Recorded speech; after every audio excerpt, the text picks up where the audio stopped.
Hey everyone, I wanted to share with you a thought that came to me this morning as I was in study.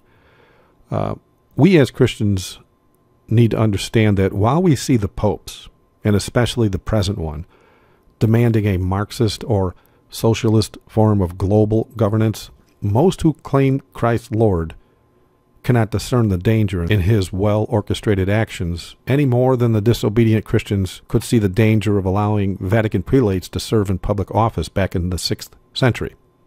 But those with the obedient hearts, who now have the promised prophetic eye, can clearly see why the Pope needs a socialist format for society. It has to do with the enforcing of the mark of the beast. And how does one get to that end if he was a Pope with political powers that span the globe?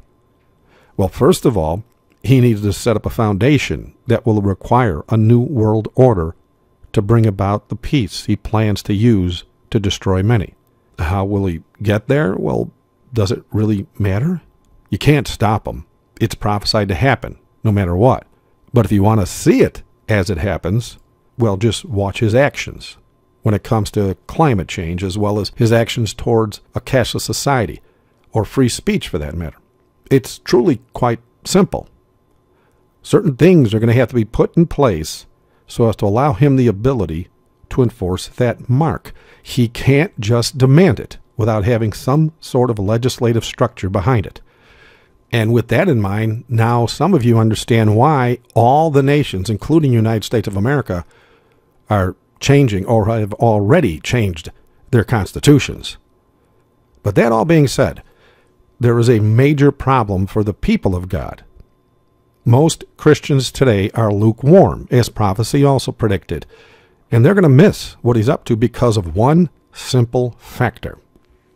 That factor being, of course, a lack of obedience to the God they claim as Lord. You see, the basic reality in getting your house ready is you must truly obey the Lord as his word dictates, so as to see what his word says will happen next. This is how it's always been throughout all Old and New Testament history, in fact. Man walks with God, man is blessed by God, with an understanding of his prophetic word. Then history also shows how when man rebels against God, well, that very same God removes his ability to understand prophecy so as to help him better concentrate on repentance. For it is plainly written in Proverbs 29:18, where there is no vision, the people perish. But he that keepeth the law, happy is he. Now do you see why none of the churches have a true ability to teach prophecy or even speak about the law of God today? First and foremost, Satan doesn't want those people ready for what's coming. So he places pastors and teachers that are disobedient to God in leadership positions, knowing they're going to keep the people in darkness. And that is exactly what the Pope and his dying God are counting on right now.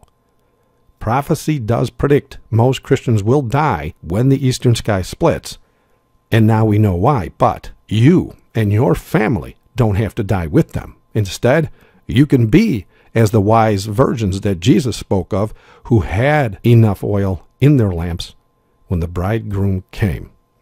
Thank you for watching. God bless.